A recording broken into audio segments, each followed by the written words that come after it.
Okay, Human Reproduction Life Sciences Grade 12 exam questions from May-June 2021, Paper 1, question 2.5 from DBE. Okay, this is the question 2.5.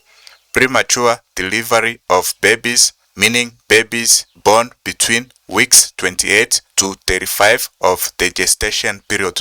Okay, a complete gestation period is around week 40. That is equivalent to 280 days. Okay, let's read the information and answer the questions. Premature delivery of babies has been a concern in many countries. The care of premature babies is very costly.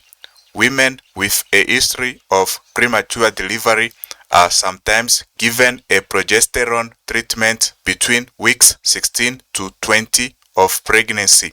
However, this treatment is believed to lead to the development of gestational diabetes mellitus in the mother. An investigation was done to determine if progesterone treatment leads to the development of gestational diabetes mellitus. The procedure was as follows. 300 pregnant women with a history of premature delivery participated in the investigation. Those that had pre-existing diabetes mellitus were excluded. The women were divided into two equal groups, Group A and Group B. The women in Group A were injected once a week with 250 milligrams of progesterone between weeks 16 and 20.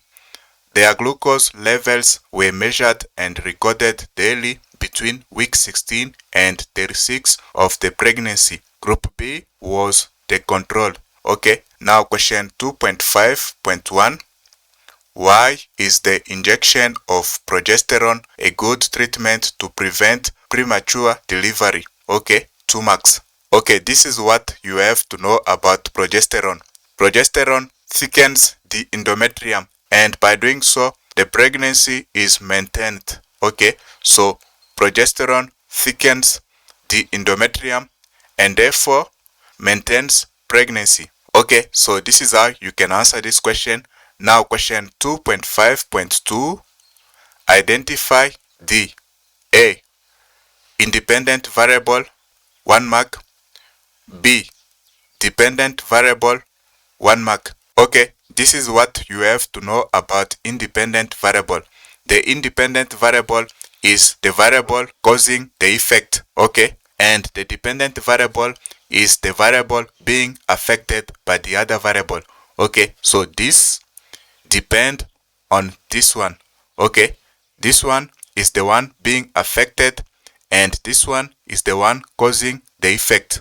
Okay, so when you read through the information and you come to this line, you can get your answer. Okay, so when you read through this line, you can see that an investigation was done to determine if progesterone treatment leads, okay, cause, right?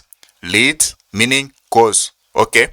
If progesterone treatment leads to the development of gestational diabetes mellitus, okay? So when you read through this line, you can see that progesterone treatment is the one causing the effect. Okay, so this is the independent variable. Okay, your independent variable is progesterone treatment. Okay, and the dependent variable is the development of gestational diabetes mellitus. Okay, development of gestational diabetes mellitus. Okay, now question 2.5.3. Describe how the investigators determined whether any of the participants in Group A had developed gestational diabetes mellitus. This question is 2 marks. Okay, diabetes is associated with a high glucose level. When you have a continuous high glucose level, it means the person is suffering from diabetes. Okay, so what the investigators have to do is to record the glucose level. Okay, so the answer is right here. You have to read the information. Their glucose level were measured and recorded daily between week 16 and 36 of the pregnancy. So their glucose level were measured and recorded daily between week 16 and 36 of the pregnancy, and when a continuous high level of glucose is measured, this indicates a development of gestational diabetes mellitus. Okay, so let's move on to question 2.5.4.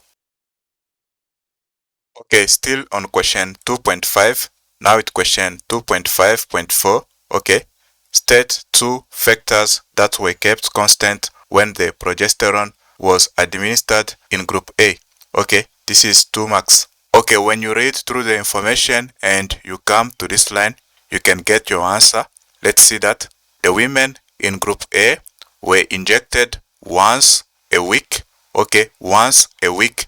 Okay, not twice, not 3 times, not 4 times. Okay, but once a week. So this was kept constant. Okay, this is one factor that was kept constant. Injections once a week. Okay, injections once a week. This was kept constant. And when you continue with the reading, you can get the other factor that was kept constant. Okay, let's see that.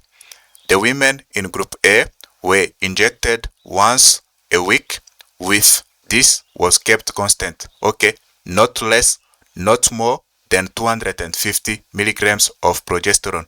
Okay, so this was kept constant, the quantity of progesterone. Okay, so they were injected with the same quantity. Okay, so this is another factor that was kept constant. Okay, 250 milligrams of progesterone. Okay, so you have two factors that were kept constant. Okay, you can also get another factor. Okay, but you are requested to give only two factors.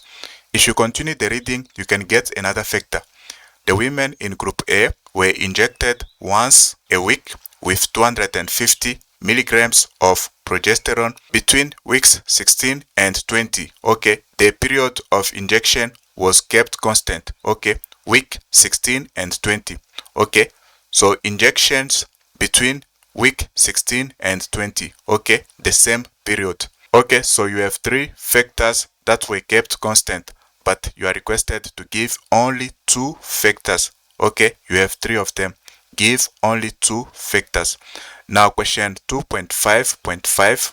Group B was the control. Explain the importance of group B in this investigation.